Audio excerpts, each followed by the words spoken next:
Welcome to the Popcorn Talk Network, for the online broadcast network that features movie discussion, news, and interviews. Press 1. Popcorn Talk. We talk movies.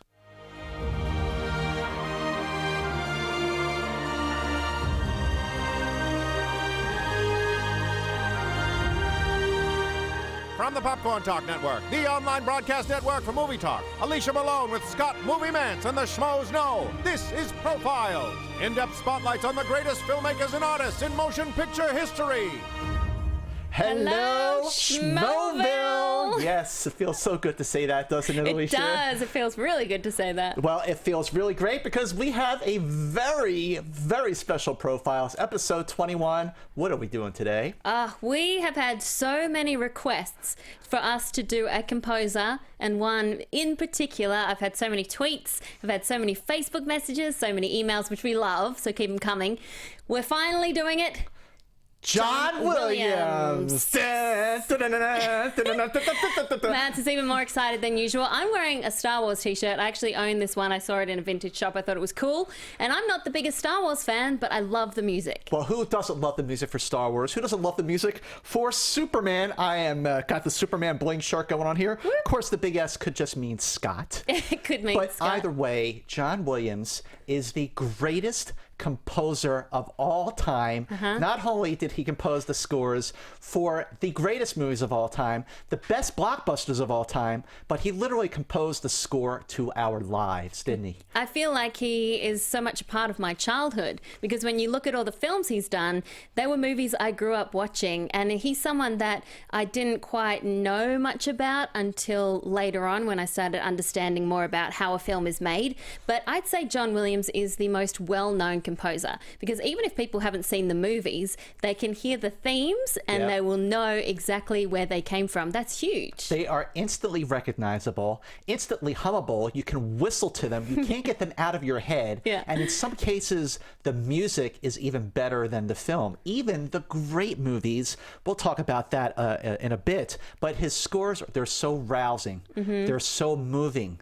They really get under your skin. They give you the chills. They're fist-pumping scores, and they are fully defined scores. And I got to see him, John Williams, at the Hollywood Bowl. He does this every single year, and I've been in LA for 4 years. I've been dying to go and do it. Finally, my best friend and roommate, Maud Garrett, who is a big Star Wars fan, you can see her on Jedi Alliance, she bought me for my birthday a ticket to see John Williams at the Hollywood Bowl live, and I have to say, I got chills. I went there a few years ago. It was the end of August. He does it every year at the end of August. Yes. And he played the Star Wars theme, and right? And the lightsabers. Everyone brings their lightsabers and they go up into the air and they're waving about. It's so cool. I remember I was sitting sort of close to the front, not that close, but when he played the Star Wars theme, I turned around and you see all these like neon lightsabers waving really back and forth. He has to do the Star Wars theme when he does his concert. And he's almost 83 years old. Amazing. He's had a career that spanned about 6 decades. Amazing. And in 2009, he got the National Medal of Arts for being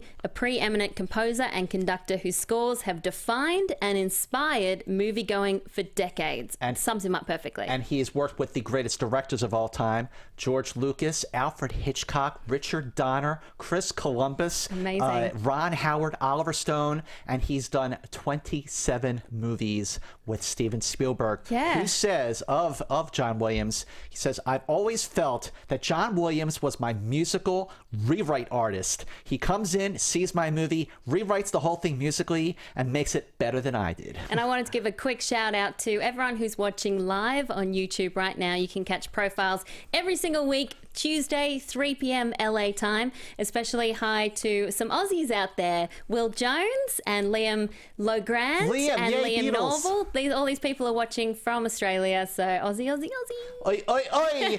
Well, here's the other thing. If you are watching live, I got to tell you, in any of the 21 episodes we've done so far, none of them have had the sort of reaction on our Facebook page, chiming in with the brackets, like John Williams. I mean, it feels like our Facebook page page should have crashed with all the activity we got when asking people what their favorite John Williams score was. I love it. So please, if you're watching live and you are already not liking our Facebook page, go to our Facebook page right now, Profiles with Malone and Manson. Give it a like. Yeah, give it a red hot like. I love that people want to get involved in this. This is a very different episode of Profiles because we're going to be speaking about his work, and we're going to not just focus on the themes, but also the scores themselves. The complete scores, exactly. Yes. And the reason we're doing that is because, yes, you have the themes to Superman and Jaws and other things we'll get to, but when you watch the movies complete, you realize the range that John Williams has in a lot of these films. That is why we are not honoring not just the themes and the motives, but the scores themselves. Yes. And I'll tell you, in doing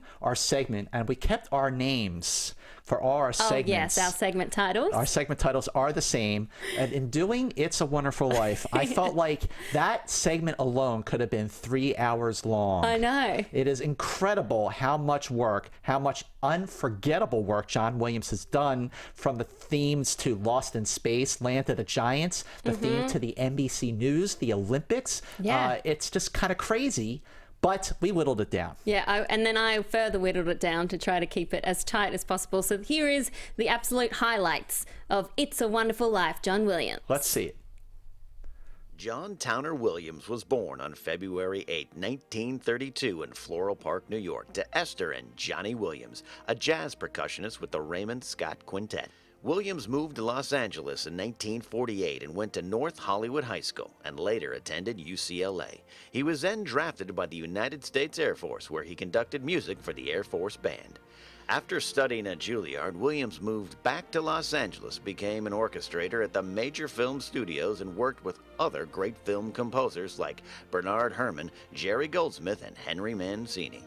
But it was in 1974 with the Sugarland Express that Williams began a long and illustrious relationship with director Steven Spielberg, composing the scores for all of his films except for one, The Color Purple. Williams has been nominated for an Academy Award a whopping 49 times, making him the second most nominated person after Walt Disney. He has won 5 times, while also winning 4 Golden Globes and 21 Grammys. Where does he store all this stuff? Williams has been married to Samantha Winslow since 1980 and has 3 children from a previous marriage. What a life. What a life. What a life. I've been watching the live feed YouTube. You can join in on the chat if you're watching live. Otherwise, leave us a comment below if you're watching later on, or if you're hearing on iTunes, you can definitely drop us a line there too. People are laughing at me for wearing a Star Wars t-shirt because I'm admittedly not a super Star Wars fan, but I'm wearing it to support John Williams. It's the score, and I gotta say, even though I do love Star Wars, I love Star Wars, not as much as Maud and Ken, and definitely not as much as Christian, who he loves Star Wars more than I love Star Trek, which is a bold statement. That's a lot. That is a lot. But it is the scores, these incredible scores. And, normally we go back and we watch the movies because that is our homework. Homework we love to do. But in this case, I'd seen the films. I just needed to listen to the score. So as you know, I run a lot. So I put the scores on my iPod, and I was running to the soundtrack to Close Encounters. So rousing. It is rousing. And I just saw on our live feed just now that Will Lambert was running to the soundtrack to The Empire Strikes Back. I do that quite a bit, and I have a great story about that later on. Later on. Right now, let's get into our right stuff. So our right stuff this week is going to be our favorite theme. Right. Our favorite theme. It doesn't have to be the theme to just the opening credits. It could be a theme from a motive in the film. I skipped First Blood. You skipped First Blood. Oh, how could I do that? Let's back up. Beep, beep, beep. Okay, our First Blood this time is, what was the first movie you saw that had a John Williams score? Yeah, this was a tricky one because he's done so many movies, and as I said before, I didn't quite realize who he was till later on in life, but looking at his filmography and everything that he has composed, it would be E.T. Okay. Because Fitting, that was, because you are the Australian Drew Barrymore. I like that you say that. I don't think I look much like her, but I will take that because I love Drew Barrymore. But E.T. was such a great part of my childhood, and the music plays into that a lot. Oh, cool, yeah. So much magic in that music, and at times it was a little scary as well. It was scary, and that John Williams, could mix that sort of suspense and intensity with scores that are just so sweeping and moving and emotionally gripping. It's just a testament to his many talents. Yeah. Okay, now what was yours? my first blood. Okay, we've talked about this before, how my parents were pretty bold in taking little Scotty Mann's. They took you to The Shining? They took me to The when you were young? Shining. Now, what can you guess what movie they took me to when I was 7 years old? It would have to be something really scary and inappropriate for a child. Like Jaws? Oh, is it Jaws? It was Jaws. Oh my gosh. In the summer of 1975. 7 years old. What are they thinking? But what I remembered, more than the shark, because you really didn't see the shark. Bruce. Bruce, yes, named after Spielberg's attorney. What I remembered was the music. Those two notes, E and F, played back and forth in increasing succession. Dun-it.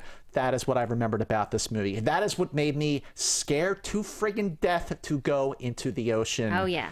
Still, to this day, you go into the ocean, what do you think about? Yeah, you think about Jaws. the music, so don't go to Australia. Don't go, yes. All right, well, let's go into our Fast Five now. Oh, yes. With number 5, we have...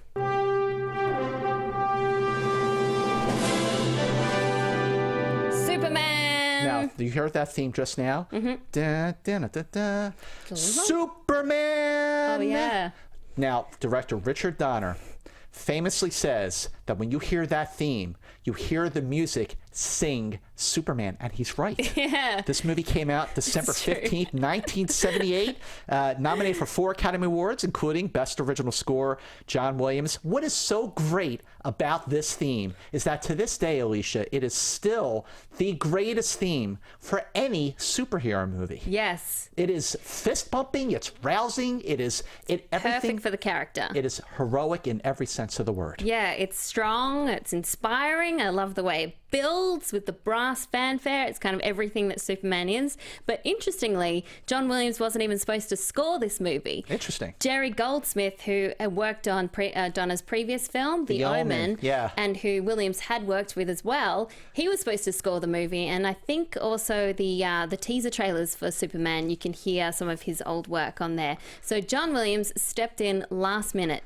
And he delivered. Boy, so he stepped in last minute. And then he came up with that thing. One of the best scores, not just for a superhero movie, but for anything. You hear those just few chords and you think of Superman. You think of Christopher Reeve as Superman. Even though Bryan Singer went wholesale and reused the theme for Superman Returns. You still think of Donner's Superman, of Christopher Reeve as Superman.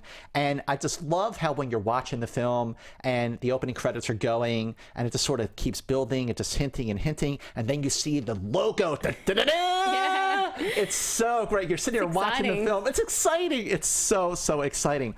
But as a testament to the talent of John Williams, Superman the movie, and the other films we're going to talk about today, the complete scores show his range. The entire score is not all about the fist-pumping excitement. No. You also have the love theme, Lois's theme, which was Can You Read My Mind? Yeah. And what's so great about Williams is that his main themes always interweave the individual themes for his characters. Yeah. That happened with Star Wars, definitely with Superman. They're very much tied to the characters. That's what I love about it. So when you see Superman and you hear the theme, you think of those two together. They're woven in together. And same with the other characters that we'll be talking about later on. The love theme, and then there's the fight theme, and the theme for Krypton as well. Well, the Krypton theme, what's great about that is that it feels very Olympian.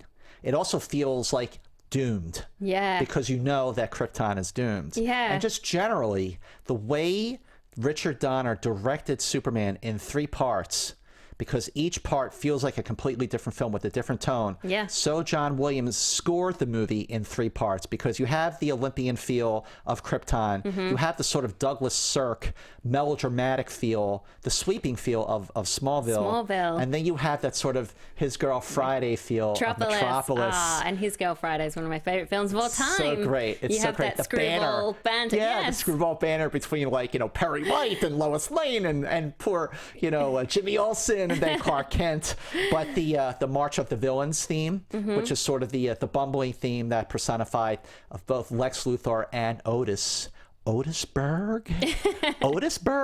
But then when I was listening to the theme again, because I hadn't seen the movie in a while, I was swept up by the scene where Clark Kent tells his mother, Ma Kent, that he's leaving to go north. Yeah. And they're standing in the field, and it's this sweeping, epic, moving score that when he hugs her and they both look out and the camera pans up, it really just gave me the chills as I'm running. And I'm like running by myself around Griffith Park. Yeah. No one else is around. And I'm like getting all like emotional because I'm running and listening to Superman on my headphones. That is so funny. Well, that's the great thing about John Williams and his scores is that when you listen to them apart from the movie, it takes you back to that moment in the movie.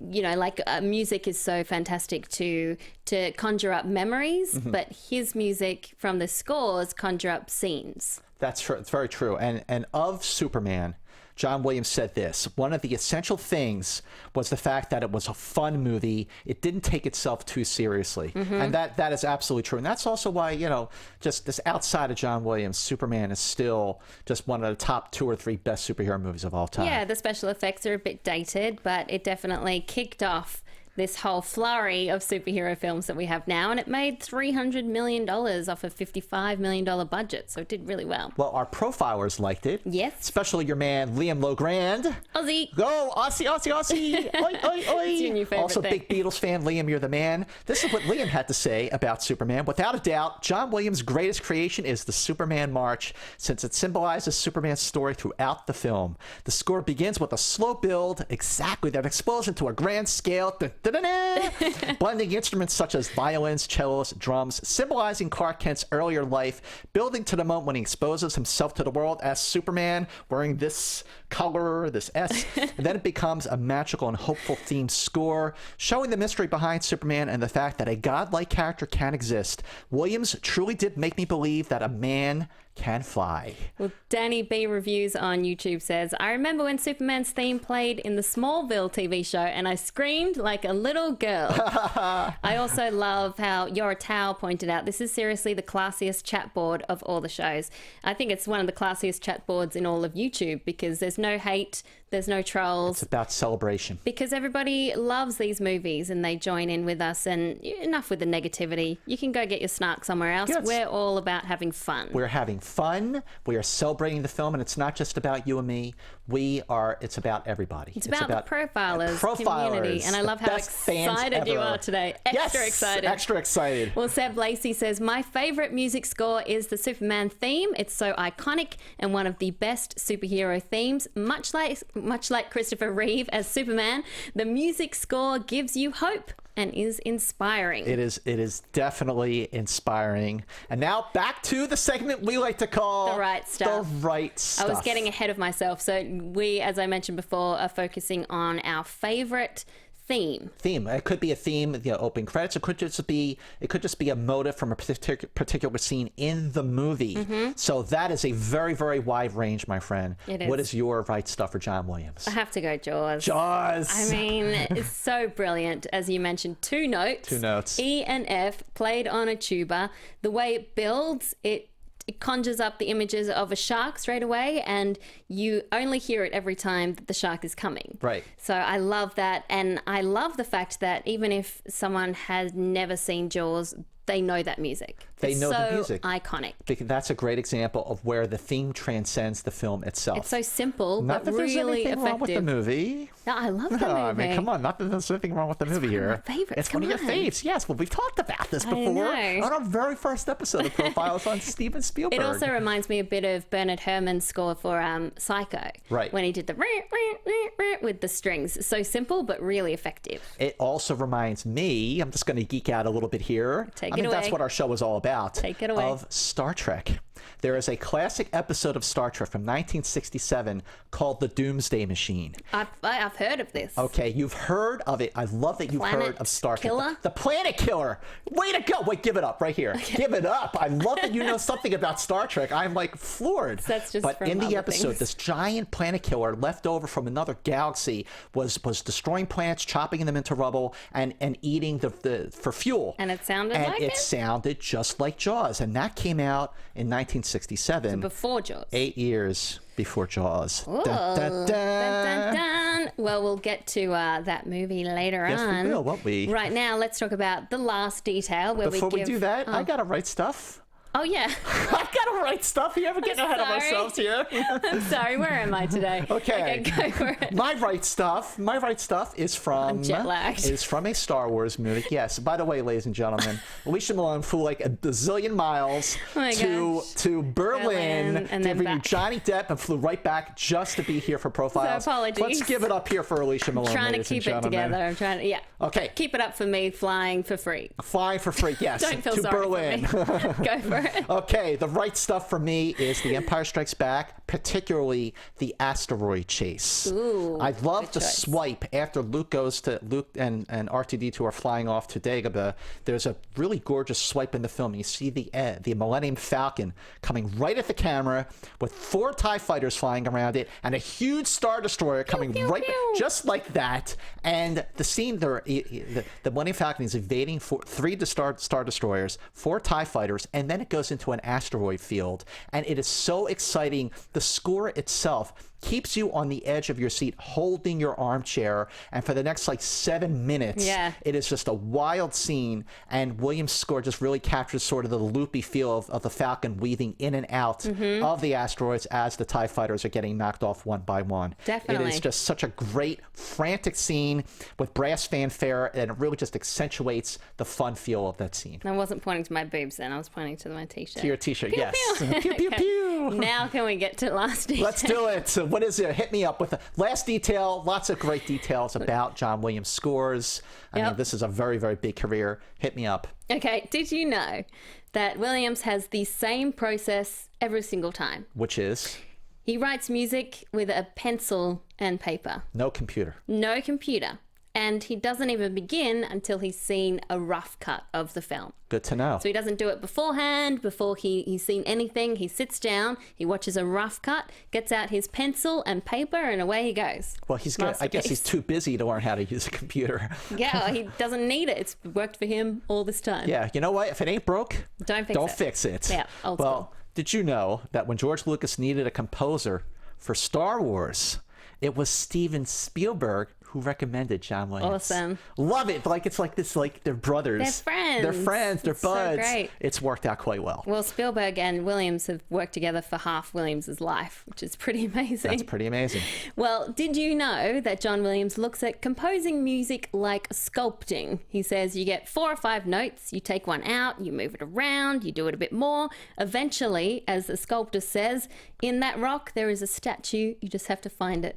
I love that. I wouldn't know how to compose a song. Can you imagine being in the room No. with John Williams as he is composing a score? Like in the studio with a 100-piece orchestra, and the movie is playing on a big screen, and you're watching him conduct the orchestra while the movie is playing. Watching a master at work. That would be almost as cool as seeing the Beatles record a song. Yeah.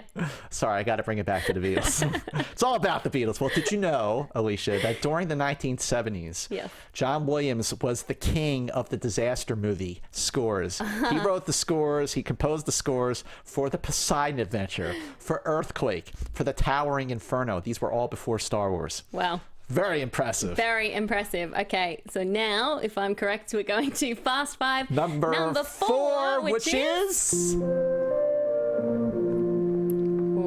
Close Encounters of the Third Kind. Okay, there might be a little bit of controversy with this movie. A lot of people were chiming in that E.T. should be in our Fast Five. Yes. And it probably should. Yes. But here's why I pulled rank and went with Close Encounters of the Third Kind. Go for it. It is one of my top 2 favorite movies ever. But I just felt like comparing apples to apples, and you could do that because they're both Spielberg movies, they're both John Williams scores. I felt like the score for Close Encounters, it felt more epic. There was more range to it, and just like Jaws made a big impact with its 2-note theme, so did Close Encounters with 5. Those 5 notes being B flat, C, A flat, octave lower A flat and E flat. Do do do do do. Oh yeah, I want to learn that hand gesture. I don't know. I'm sure people out there will want ET, or maybe you agree with us on Close Encounters. Leave us a comment below on this YouTube channel if you're watching right now. But I love the fact that this came out the same year as Star Wars, and they're both sci-fi films, but they couldn't be more different. Close Encounters, the score perfectly matched the film because at times it was scary. At times there was a touch of magic. Definitely. And at times it was really rousing and it made you feel really good. So you've got the fear of the aliens mixed with that sense of magic, the first communication. The sublime beauty when the humans and the aliens are communicating through lights and music. It is so beautiful to me. It always gets under my skin and just moves me no matter how many times I see this movie. Came out November 16th, 1977, of course, directed by Spielberg. John Williams was nominated for Best Original Score, but he lost to himself for Star Wars. That's pretty amazing. If you're going to lose, John Williams is going to lose to anybody. It may as well be to himself. And it may as well be for Star Wars. Apparently, Spielberg wanted 5 notes specifically for that communication. And some people say that's because hello has 5 letters. Oh, interesting. But Williams wanted 7 or 8. And then I think he gave hundreds of options. They've had more than 300 different options. And while there was no one that particularly stood out like a eureka moment, there was one that they kind of kept going back to. And it was the one that we are familiar with now. But like you said, When I Wish Upon a Star. And that is used. Throughout the other things. Exactly. Right? It's used throughout the themes. But because in the beginning of the film, remember Richard Dreyfuss is saying, oh, kids, let's go see Pinocchio. So it's just the way that he interweaves those themes with other motives. It's really extraordinary. But Close Encounter, it's an epic theme. It's varied. It's ambitious compared to E.T., which is definitely moving and intimate, but you have, like you said, this has some scary moments, particularly the scene where Barry is kidnapped and the score. Barry! The scene where he's kidnapped, the score that goes along with that scene, especially when all the appliances in the house come on and come to life. It's such a frantic, chaotic score. But then you have the very beginning of the film during the opening credits, when it's just it sort of comes in very, very slowly as the opening credits, and as the orchestra builds and it breaks and suddenly you're in the sandstorm, but it jolts you awake and it grabs your attention and it holds your attention until the mothership takes off at the very, very end of the film. But then the scene with the wild signals when the humans are communicating with the mothership. And then it goes faster and faster. It goes fast. It's playful. It's fun until it just sort of stops. And it's uh-oh, did I say something wrong here? But even the light show itself, when Dreyfuss and Dylan are sort of hiding behind the rocks and they're watching the little spaceships hover around the encampment, it is so beautiful. I mean, that was really the first movie that looked at alien contact without aliens destroying the Earth. Yeah, it was a good thing. I like it. You have convinced me. Don't worry. You've convinced me that it's worthy of our number 4 spot. Worthy of our Fast 5. And did you know that even though Williams and Spielberg had worked together before and they'd won an Oscar for their previous collaboration, Spielberg had to really convince at the studio, and Williams had to convince the studio that Williams should be on board this one because he was working on Star Wars at the same time, and they wanted to make sure he could give his 100% focus to Close Encounters. And he said, don't worry, I got this.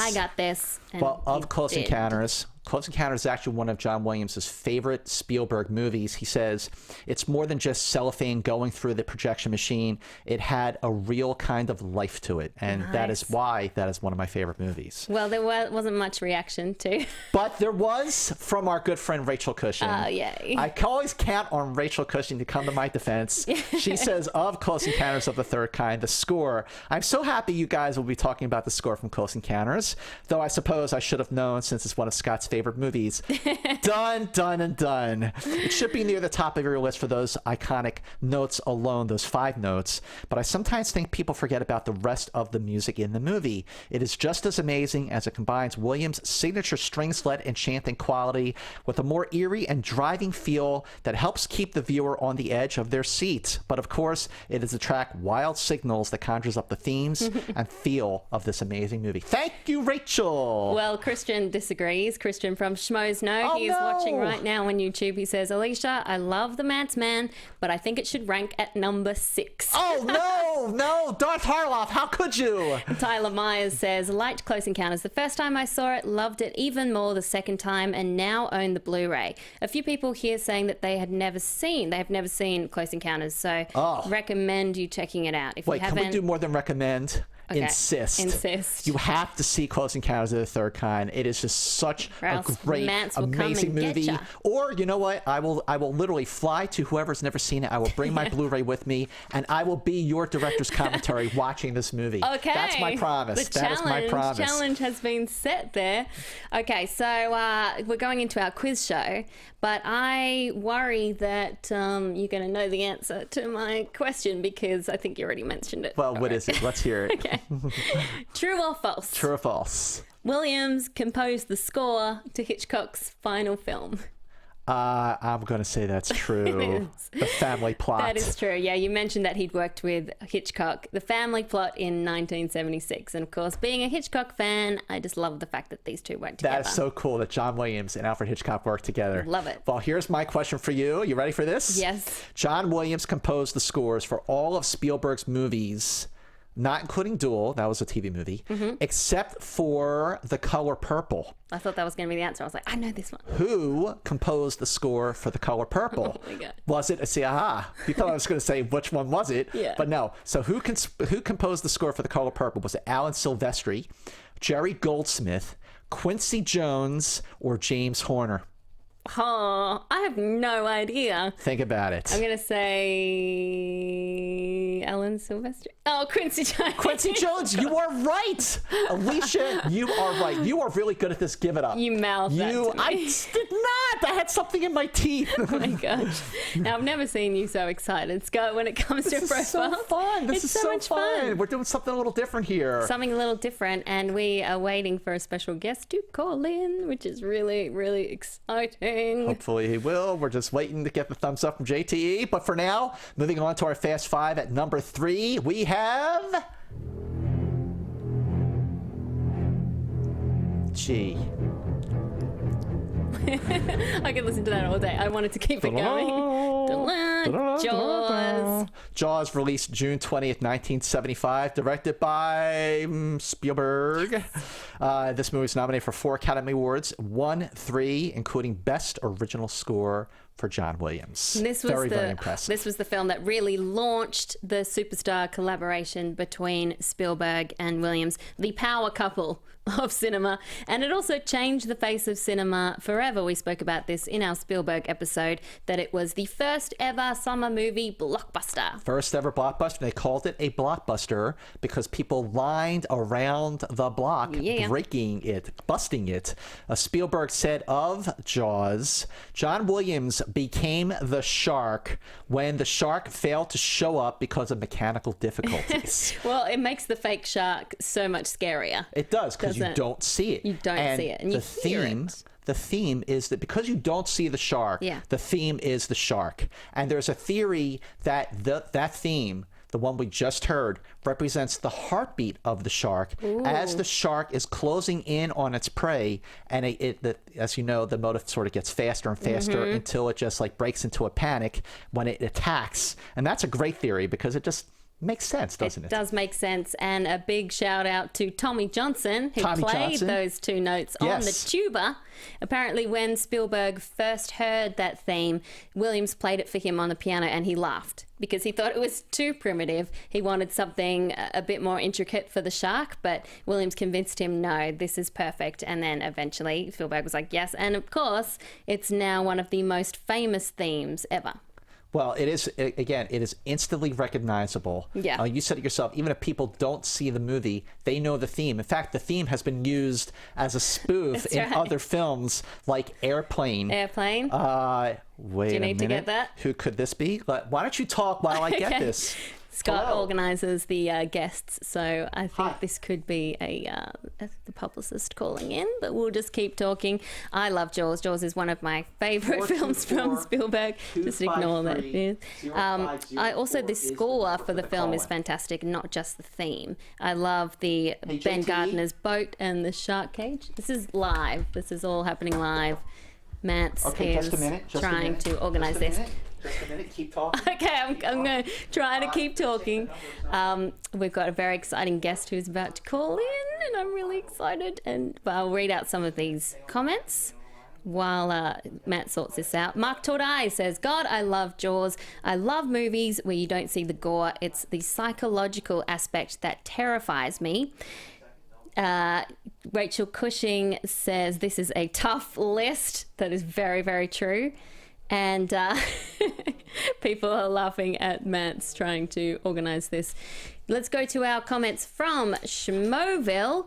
Joe McGurley, I can never get your name right, and you have such great comments. Says, while I may not listen to it as often as some of the other scores, the theme from Jaws made the biggest impact on me. Movie scores are supposed to accompany the action and enhance the viewing experience, but that did more than that. It's like the villain's understudy, there to replace it in the several scenes where you don't see the shark. The music is the only perception of the dire threat, which is every bit as haunting and chilling, or perhaps even more so than the great white itself. And Mark Tordai, who I just read out on YouTube, also left us a note on our Facebook page, Facebook with profiles with Malone and Mance. Now Mance is really trying to sort this out. He says, all it took was a few notes at the beginning of a movie to set in motion a film about a shark, which would lead to one of the biggest blockbusters in movie history. John Williams' score for Jaws is nothing more than a haunting nightmare. Williams pioneered an ominous style to his score, and it is one that is still being used in horror films to this day. His work on Jaws not only set the level of suspense in this film, but with the limited amount of time it actually appeared on screen, Williams gave the mechanical shark an added layer of life and terror.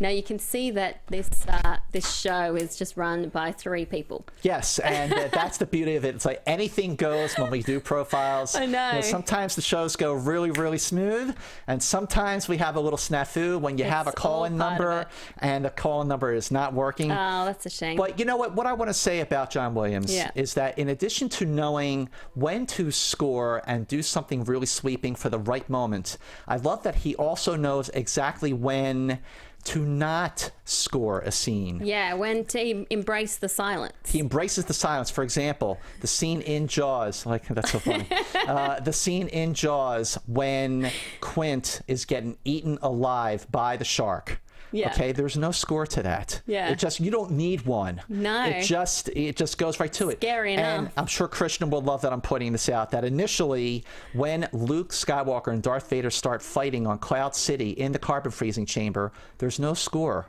Yeah. There's no score. I mean, there's a little bit when they move out of the carbon chamber into other areas of Cloud City, and especially after Darth Vader chops off his arm and does the big reveal that I am your father. You need a score for that. Mm-hmm. But then there's also the big reveal during the scene in Close Encounters of the Third Kind. Yeah. I know.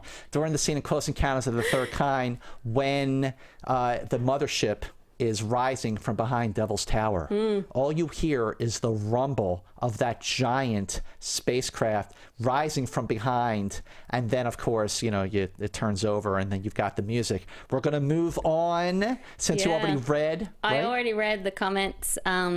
So yeah, people are just guessing who is going to be calling in, and no, it's not John Williams himself. No, it is not John Williams. I wish it but was. As soon as Phil fixes this, which he's going to do any second, right, Phil? Give me a thumbs up that this will be fixed very soon. Yeah. He's not giving me a thumbs up. Okay. All right. Well, let's move on. Where are we at now? Oh, the others. Yeah. So there's so many great themes and scores from John Williams that we couldn't possibly fit them into just 5. So in the others, others, we're going to talk about some that deserve a little highlighting, like E.T. E.T., the extraterrestrial, came out in 1982. John Williams won his 4th Oscar. Okay, now we're going to show the love to E.T. the extraterrestrial. Yeah. So many great moments that were scored with unforgettable motifs like the magic of Halloween, which is also known as the ride across the moon.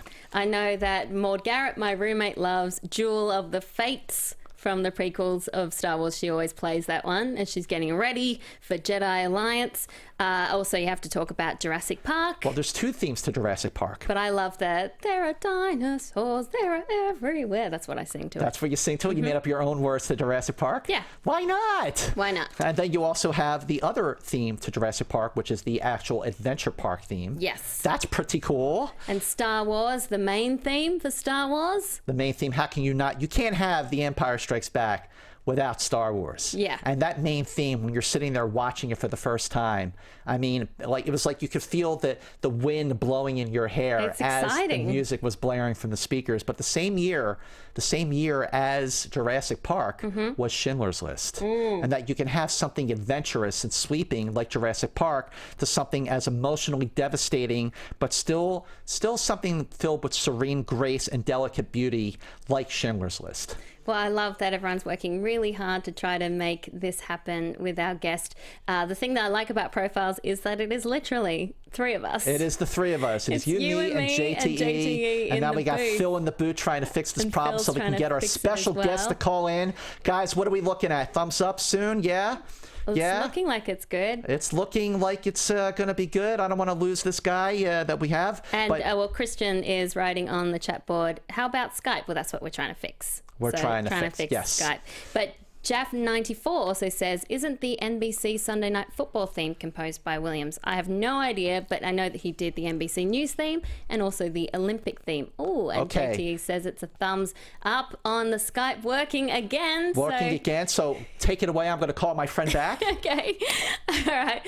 Well, let me have a look. People are just guessing who the Hi, guest we're all will set. be. But Call Liam that Norville 253 says number again, please. Home Alone has a great score. I think that is an underrated score of his. And Rachel Cushing says the Hymn to the Falling from Saving Private Ryan is one of my favorite themes from Williams. So haunting and amazing use of chorus. The Lovely Possum says Jurassic Park, please. Yeah, I do love the theme to Jurassic Park. I love that when you go to Universal Studios, sometimes you can hear the theme to Jurassic Park. Oh, yeah. Well, how fitting is it to be at Universal Studios hearing the theme to another theme park, Yeah. Jurassic Park? It makes perfect sense. Yeah, when you go on that ride. One more theme that I love is AI, artificial intelligence. Yes. This is a theme, and a movie itself is very misunderstood. I love AI, artificial intelligence. I think it's Spielberg's most misunderstood masterpiece. And the It's got scores. the Kubrick connection. The Kubrick connection. And how appropriate that movie got sort of like mixed reviews when it came out, but now it's like been revisited and it's appreciated so much more. And also, we mentioned the Star Wars theme. I have to say the best thing was hearing that theme on the new episode 7 trailer. But hold that thought We got it because we are back, we are running, and we are so proud to have joining us on our profile special on John Williams. We are joined by director Richard Donner from Superman the movie. Mr. Donner, you are on Profiles with Alicia and Scott. Thank you. Thank you. thanks so much for calling in to talk to us. We love John Williams' work, and having worked with him, can you sum up why he is the greatest film composer of all time, and what is it like to watch him work? Well, first question, you're going to have John answer that. I don't know why he's the best. He's the best, because the whole idea of motion picture music is not just an entity. The music is such a part of the rest of the picture, the visual, the dialogue, the sound effects. It's all got to complement each other. And one can't overpower the other. And a lot of times music will take over a scene, and you're very, very, very conscious of it. The way I look at it is you almost shouldn't hear the music until the second time you go to the movie. Oh, interesting. And we all do. Because it should create the mood you want. If you want, we're illusionists, and that music is part of another illusion. So if you want laughter or tears or some kind of a human reaction, you're hoping the music's helping. Well, how did John Williams come to compose the score for Superman, and why did he have to do it sort of in record time? You know, it's a confusing story. It's a long time ago. The way you got to excuse me, I've got the LA crud. Somebody else does. I had it for a month now. But we were shooting in Canada, and we were given a delivery date, and we had to deliver the film. And my first choice, honestly, was Jerry Goldsmith, because I had just done a movie with him called The Omen, and it had won an Academy Award for Jerry. And it was good reason. I mean, he was really a great composer. So I asked him to do Superman, and he said, swell. And then we had a scheduling problem where we were delivering earlier, and he was not going to be available. Well, I can't say my second choice, but my other choice would have been John Williams all along. And so we called John, and he was available. And he very nicely read the script, turned around and said, yes, I'd like to do it. Then, to add confusion, we got another scheduling problem, and we lost John, and we went back and got Jerry. Oh, wow. Yeah. And then again at the last minute, scheduling again, and John caught the coin. And thank goodness he did. Yeah. Yeah, thank goodness indeed. Wow. Well, what do you remember about the time when you first heard the theme for Superman that Williams had come up with? Sorry, say again? What can you tell us about hearing the theme for Superman that Williams came up with for the first time? Without sounding corny, it was emotional because John had seen the movie, the rough cut. He had come over to England. We had spotted the picture. Spotting is when you run the movie with the composer and you say, I'd love to have some music here, and this is what I would like it to, I hope it'll do to that particular scene. And you do it with every composer the same way usually. And they go off, and you're waiting and waiting, but you're doing many other things to picture, and finally they show up. And so we went out to a major recording studio, and we put the picture up on the screen, and there was the London Symphony Orchestra and John Williams, and the first scene he decided to score was the opening credits. And I don't know if you remember in the picture, the credits were these wonderful credits zooming from the sky and across camera. It was done by Richard Greenberg, who was a genius at titles, and the titles were really powerful. And I was thinking, how the heck's the music going to hold up to those titles? And the orchestra starts to play, and as each name and credit came up, John hit them beautifully, and it was just great. But then all of a sudden, Superman came up. John Williams made a orchestra of, I guess, 100 people. Actually, those instruments said the word Superman. Superman, it was brilliant. What was my reaction? I was on my knees. Oh, wow. It's just, when hearing you say that, I will never be able to hear the theme without hearing the theme say the word Superman. I mean, that is just such a great perspective, and you're absolutely right. But there were so many, just to demonstrate John Williams's range, that you can have the sweeping, fist-pumping score, the theme for Superman, and then the beauty of the love theme, Can You Read My Mind? And, of course, the March of the Villains, which is sort of the bumbling villain theme. I mean, what were your impressions when you heard those themes as well, that they were going to be in the same movie as the sweeping Superman theme? I just abbreviate that. Oh, well, just like, what did you think when you first heard the love theme, Can You Read My Mind? Yeah. What did I think of that? Yep. It was, it was a strange movie because it was the first of its kind, and it was kind of a crossover, and yet it had its own sense of verisimilitude. It had to be honest, had to be real, and how are you going to do a song of them flying? Because people don't fly. But Superman does. And so it had its sense of reality, and John came up with that, Can You Read My Mind? And it was, instead of some soaring piece, it was this wonderful subjective piece of music of a woman romantically involved with this wonderful stranger-than-earth character. And if he could do all these things, could he read her mind? Could he know what she was thinking at that very moment? It was mind-blowing. I desperately fell in love with it. As a matter of fact, at one point, we all tried to have Margot sing it. Margot Kidder is a super wonderful special actress. She's not a great singer. And she'll kill me for this. And rather than bringing somebody else, and we just decided, well, right then and there, you know what? Don't sing it. Say it. Say it like you're talking to them. And for its time, it worked. Would I do it again today? No, I wouldn't have to. I wouldn't have the lyrics in the film. But oh, interesting. And I loved it, and it's all part of the love of that movie. Well, do you remember the first time Christopher Reeve heard the theme for Superman? Did he what? Do you remember the first time Christopher Reeve heard the theme for Superman?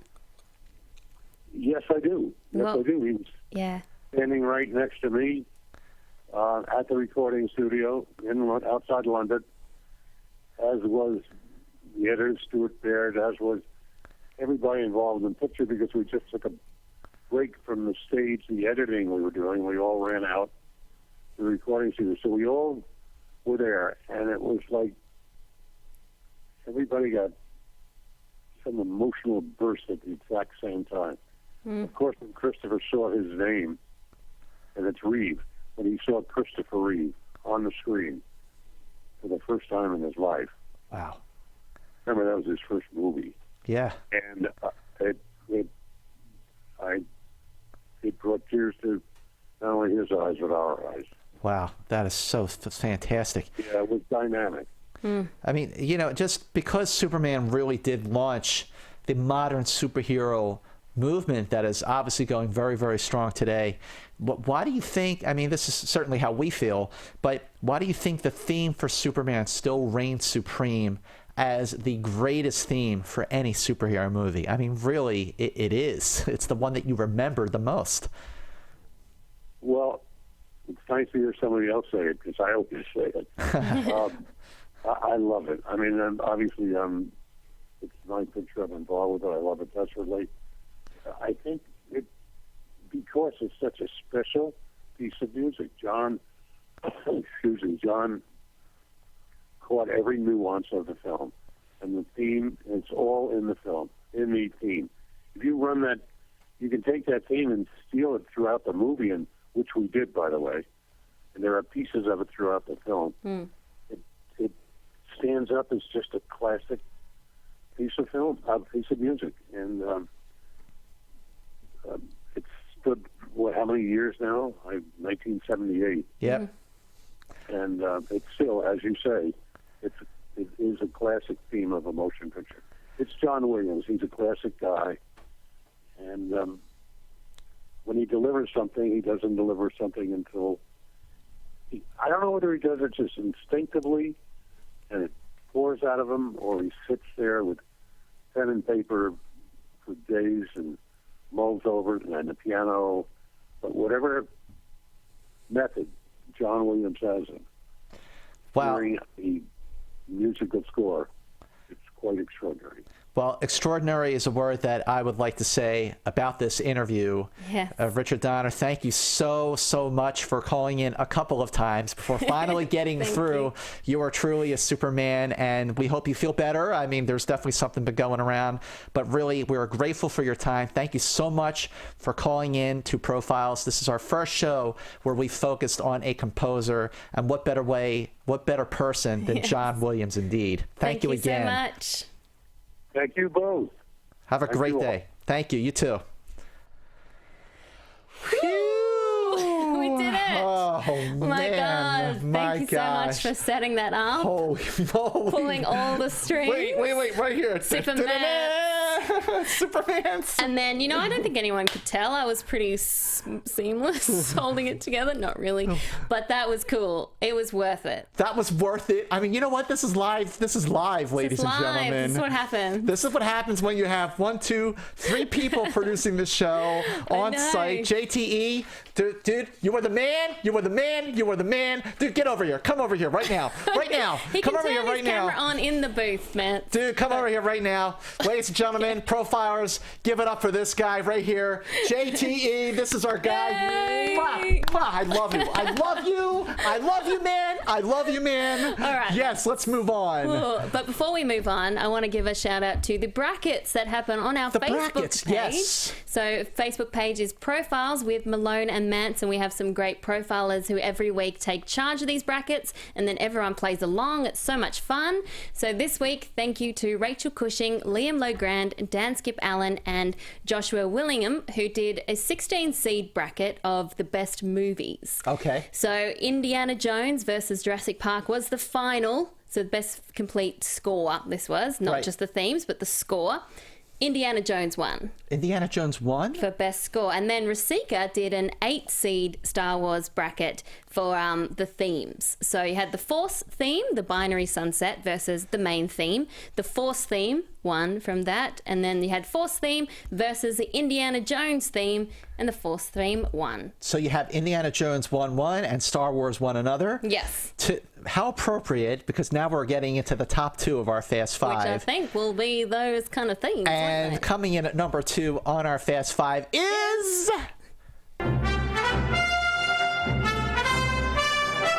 See, another fist-pumping score from John Williams. Raiders of the Lost Ark came out on June 12th, 1981, directed by Steven Spielberg.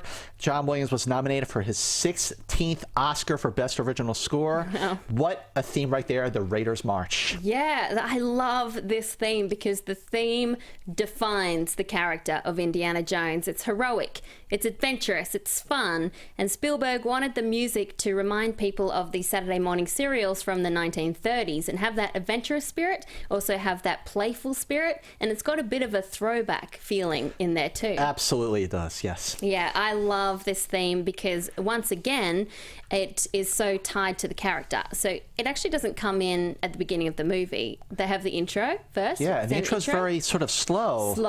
But then when the theme kicks in, that's when the movie kicks it up to a whole nother gear, whole nother level. Just like Superman, this is another score where you hear those notes, those first few notes, dun, dun, dun, dun, and you know straight away. You know it's Indiana Jones. Yeah. Adventure equals Indiana Jones. Like you said, it embodies the character. It's simple, it's direct, but it's fun, it's pulpy. Throwback, like you said, absolutely heroic. And John Williams, when he was trying to come up with the score, he had 2 different versions and he didn't know which one to use. And Spielberg said use both. So you have great. The theme and the bridge all together. And there's, again, another score, another complete score that demonstrates John Williams' range, because just like you have the fist-pumping score of the Raiders March, you have the intimate score of Marion's theme, and this is the emotional heart of this movie. Mm-hmm. And if you listen to Marion's theme, at first, it sort of sounds like it's going to be the theme for Han Solo and Princess Leia from The Empire Strikes Back, but it's not. It becomes its own thing. And then you have one of my favorite themes of all in that movie is the one in the map room when he goes down and uses the staff of Ra, the headpiece, to find the resting place of the Ark. And all he's doing is standing there, just waiting for the sun to shine through the staff, the headpiece there. And the score is so mystical and magical and hints at the power of the Ark itself. Yeah. It's really, really great. And then you have the scene where Indiana Jones goes chasing after the Ark. Oh, yeah. One by one, knocking the Nazis off the truck. It just keeps going forever and forever. I know, the score is such a big part of this movie, and I love that Williams says about the theme, the sequence of notes has to sound just right so it seems inevitable, like it's always been with us. It was something that I chiseled away at for a few weeks to find the correct musical shape, and those little simplicities are often the hardest things to capture. The whole score for this movie is playful and fun, just like the character. Just like the character. And Cole Boone, one of our favorite profilers, says John Williams' score of Raiders of the Lost Ark is a great and critical aspect of the grand adventure of that film. Without Williams' iconic score, who is to say that the film would be as memorable as it is today? That's a good point. From the main theme to the Ark chase, I will always find myself humming these great scores to the greatest action adventure film of all time. Boom, Cole Boone. Well, Hisham El Sayed, who's watching on YouTube, I don't know where you are right now, but you say it just turned midnight and that you're tired, but you've got work tomorrow. Sorry, but stay with us. Stay with us. Don't. We're just getting to the good stuff here. Will Lambert says, Raiders of the Lost Ark is a movie about the great adventure. It even says so on the poster. The entire score symbolizes the themes of the movie, each of the characters, the action, and of course the story. It enhances the viewing experience like every score should. That brings us to number one. Number one in on our Fast Five, which is...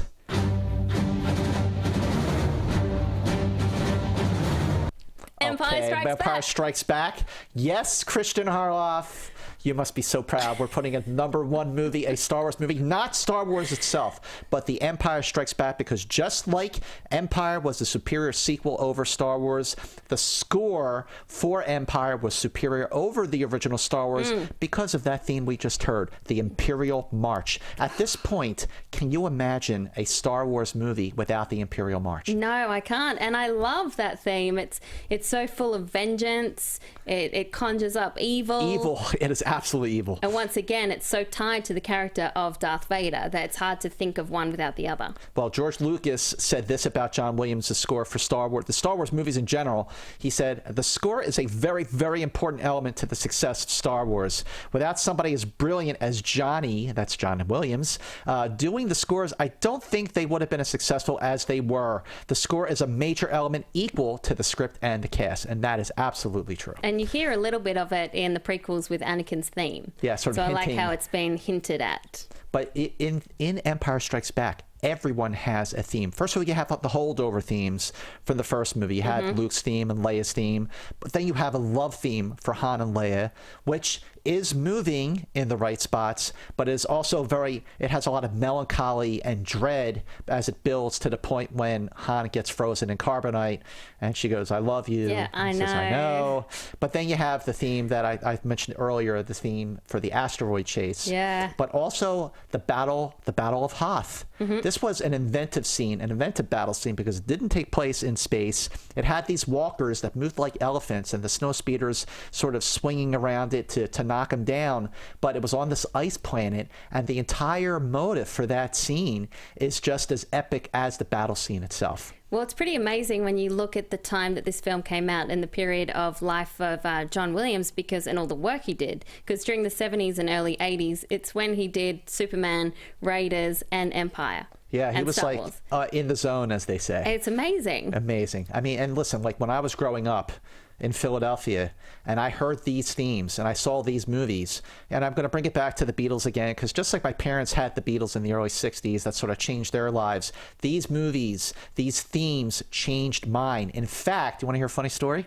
So, I run marathons. Yeah. And on August 6, 2008, I ran the San Francisco Marathon. Ow. The very next day, I covered the junket at Skywalker Ranch for the Clone Wars movie, and I got to sit down with George Lucas. Cool. So this is a day after I ran 26.2 miles in 4 hours and 31 minutes, by the way, which at the time was my record. Your energy. But here's the thing. Here's the thing that was really, really cool.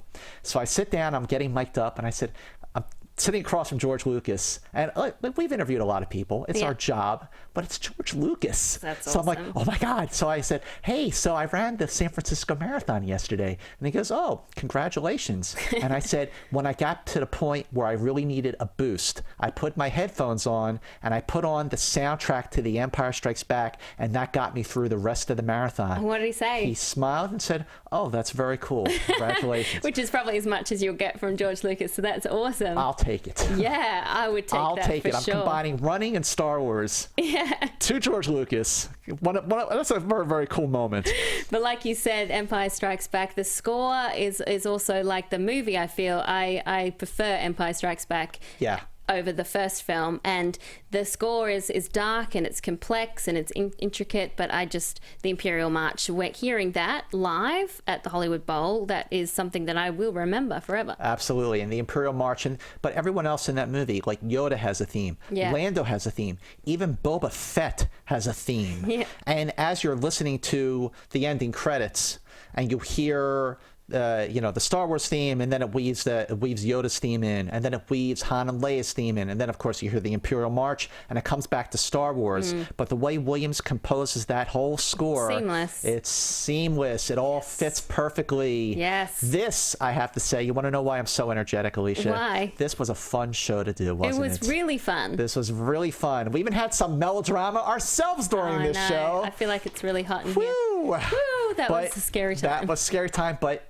it worked. We got really it. Worked. We had a great interview with Richard Donner, the director of Superman, the movie about John Williams. Yes. And next week, we're taking a break. Well, we're going to be at Sundance. Yes, we are. But I didn't want to leave the profilers and leave our feed empty. So I'm thinking, what do you think about this? I'm thinking that because we've had so many great guests, I mean, Richard Donner is just one of many that we've had.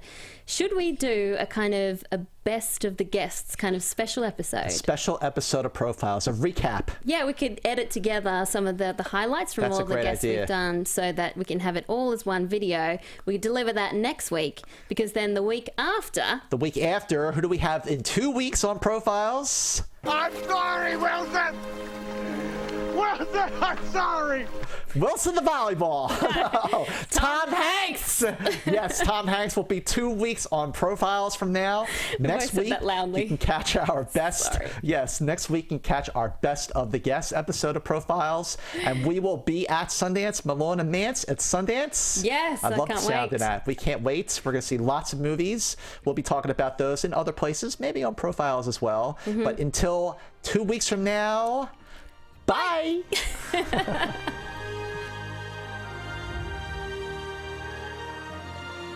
From producers Maria Menounos, Kevin Undergaro, Phil Svitek, Christian Harloff, and the entire Popcorn Talk Network, we would like to thank you for tuning in. For questions or comments, be sure to visit popcorntalk.com. I'm Sir Richard Wentworth, and this has been a presentation of the Popcorn Talk Network. The views expressed herein are those of the hosts only and do not necessarily reflect the views of its owners or principals.